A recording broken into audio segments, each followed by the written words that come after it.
आज का संदेश तुम्हारे लिए है प्रिय। आज इस संदेश में मैं तुम्हें बहुत सी चीज़ों से अवगत कराऊंगा। बच्चे ध्यानपूर्वक इस संदेश को प्रिय तुम सुनना। खोखले बांस में छिपा है आनंद पाने का खजाना। जब हमारा मन आराम करता है तब अक्सर शरीर घर के कामों में लगा रहता है।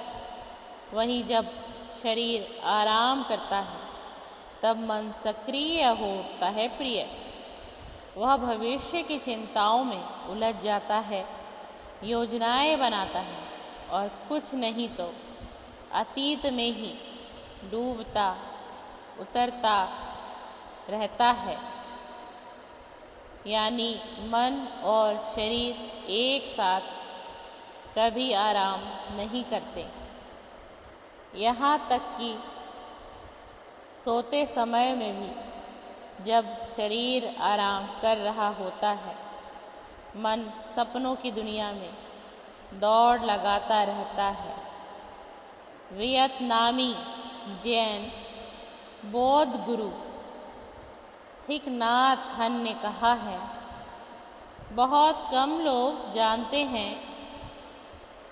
कि मन और शरीर को कैसे आराम दिया जाए। बच्चे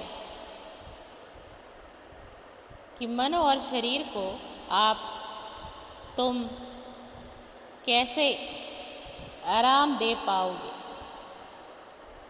हम हमेशा संघर्ष करते रहते हैं, यहाँ तक कि सोते समय भी एक द्वंद्व हमारे भीतर चलता रहता है और वो भी हमारे मन के भीतर संघर्ष को उत्पन्न कर देता है। बच्चे तो पूर्ण विश्राम का रास्ता क्या है, कभी तुमने सोचा है? यह मत कहिएगा कि मौत के समय, मौत के बाद शरीर तो मरता है, लेकिन मन के बारे में हमें नहीं पता होता। हमें कोई व्याख्या नहीं है कि मौत के बाद मन के साथ क्या होता है। क्या आत्मा के साथ उसकी यादें और पिछले कर्म भी कहीं चले जाते हैं क्या?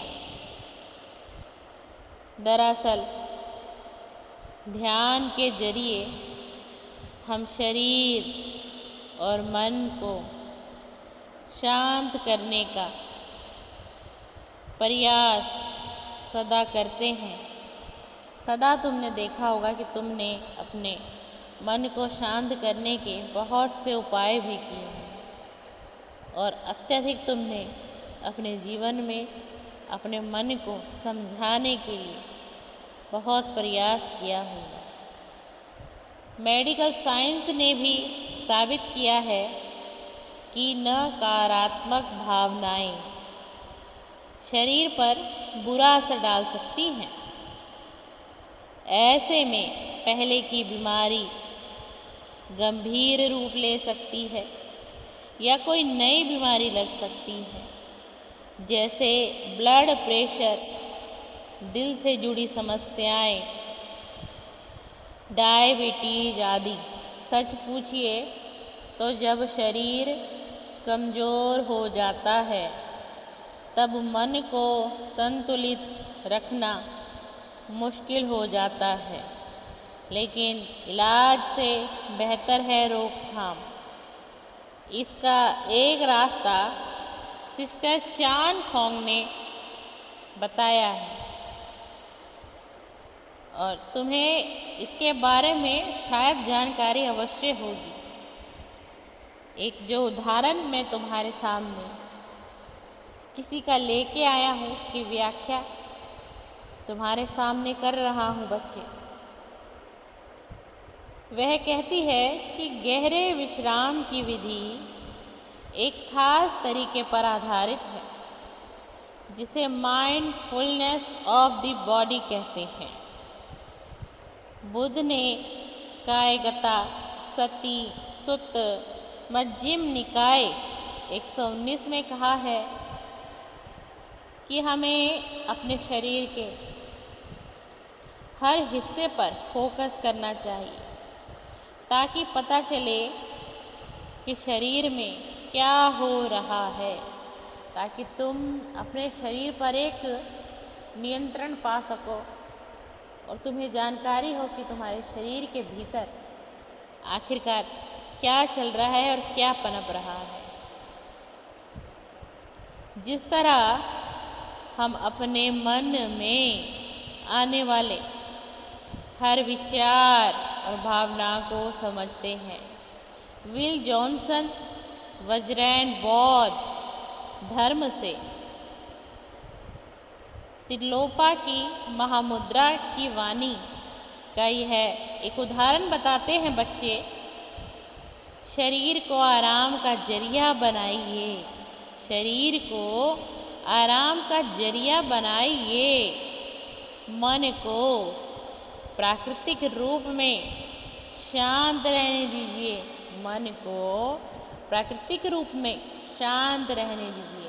अर्थात इसका अर्थ है बच्चे कि जो तुम्हारा मन है, भीतरी मन, उसको तुम ना सिर्फ एक प्राकृतिक रूप से ही शांत रहने दो।